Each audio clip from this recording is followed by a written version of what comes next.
पलटने के बाद भगत जी मैं सबके नीचे आया, तीनों लोगों की लाश और पूरे टेम्पू का वजन मेरे ऊपर था। मैं सबसे नीचे दबा हुआ था भगत जी। लोग वहाँ इकट्ठे हो गए वहाँ पे।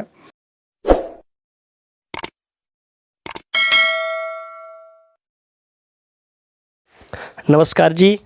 सत साहिब जी। सर क्या नाम है आपका? मेरा नाम दाता राम दास है भगत जी।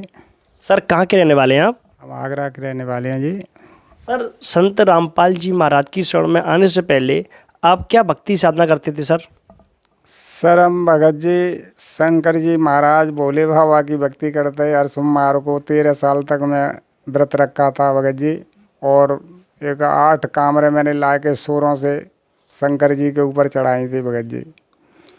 लेकिन उनसे मुझको ये लाभ नहीं हुआ भगत जी। एक दिन मेरे घर पे मुझे अलमारी में ज्ञान गंगा पुस्तक रखी हुई मिली। कोई भगत दे गया या परमात्मा ने कोई चमत्कार किया, पता नहीं भगत जी। तो मैंने उस पुस्तक को धीरे धीरे समझ समझ के पढ़ा। तो सारी सृष्टि रचना उसमें मैंने ध्यान से सुनी। दोबारा पुस्तक पढ़ी भगत जी। मेरे दिमाग में एकदम फीडिंग ऐसी हुई कि परमात्मा यही है। ये तो बाकी तो सब जैसे भी हैं वैसे ही हैं, लेकिन परमात्मा ये है। सृष्टि रचना सुनकर पढ़कर उसमें भगत जी मुझे पूरा उसमें ज्ञान की प्राप्ति हुई। तो भगत जी मैंने एक भगत जी से बोला, भगत जी आप कि यहाँ जो आरती चलती है सवेरे, तो ये कौन से में संत की चलाते हैं आप? कि संत रामपाल जी महाराज की। उन्होंने बोला भगत जी। तो मैंने उनसे कहा कि भगत जी आप कब जाओगे बरवाला?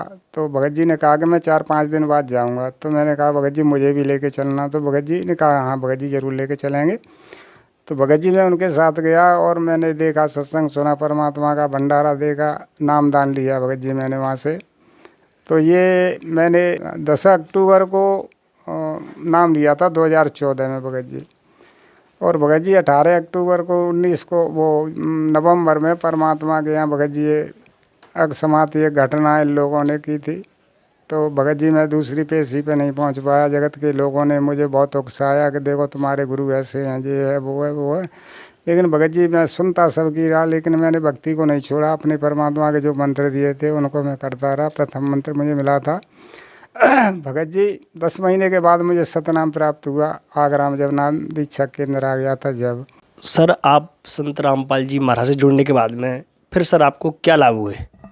संत रामपाल जी महाराज के जोड़ने से भगत जी सबसे पहले हमें ये लाभ हुआ कि हमारा जन्म मरण का मृत्यु ये रोग जो है ना, यहाँ से गारंटी से भगत जी हमारा कटेगा। ये हमें पूर्ण विश्वास है परमात्मा से कि हमारा ये रोग कट जाएगा भगत जी। और यहाँ संसार के जो लाभ हैं वो तो हमें बहुत से हो ही रहे हैं भगत जी। हमारा एक्सीडेंट हुआ 2 बार, तो भगत जी परमात्मा ने कोई खरोंच तक नहीं आनी थी हमारे ऊपर।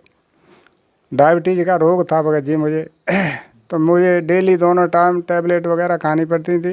लेकिन जब से मैं परमात्मा से जुड़ा भगत जी 1-2 महीने बाद ही मुझे सारी दवाइयाँ मुझे छोड़नी पड़ी भगत जी। एक भी दवाई मैंने आज तक कोई टैबलेट नहीं खाई है भगत जी। और ना ही किसी चीज़ का मैंने परहेज किया जो कि डॉक्टर बताते थे, आलू नहीं खाना, चावल नहीं खाना, मीठा नहीं खाना, कुछ भी नहीं खाना।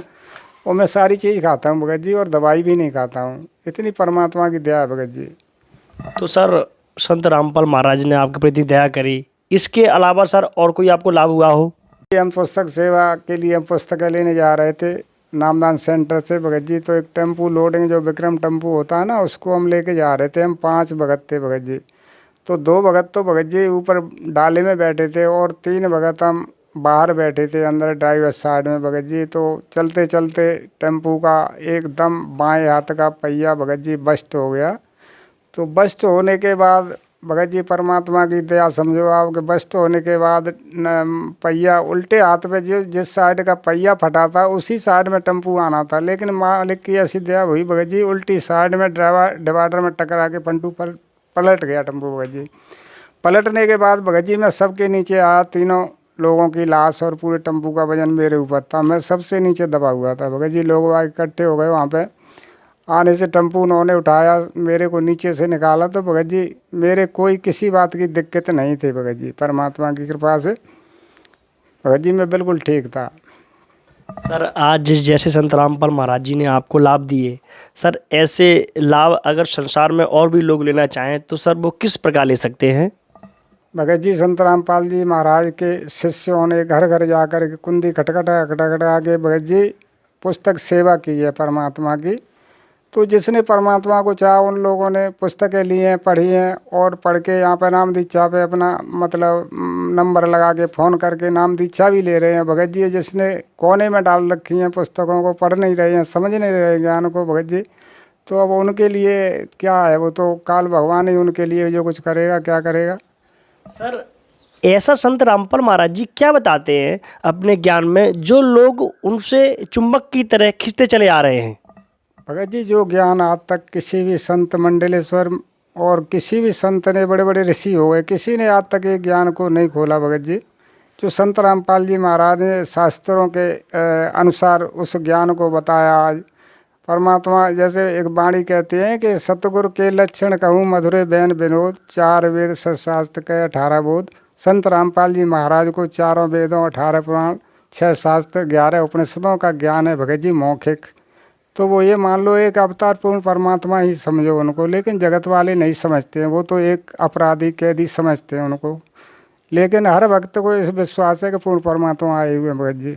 अगर जैसे आप बता रहे हैं पूर्ण परमात्मा, तो अगर संत रामपाल जी महाराज से कोई जुड़ना चाहता है और आप जैसे लाभ लेना चाहता है और ज्ञान का अनुभव करना चाहता है, आत्म कल्याण कराना चाहता है, तो सर वो किस प्रकार संत रामपाल महाराज जी से जुड़ सकता है?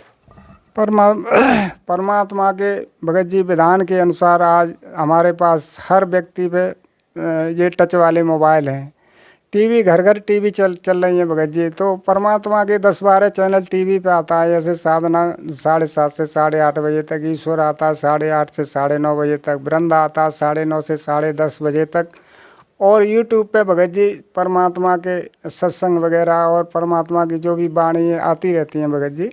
तो लोग बाग जो टीवी पे जो पीली पट्टी नीचे चलती है उस पर सारे नंबर आते हैं भगत जी आश्रम से।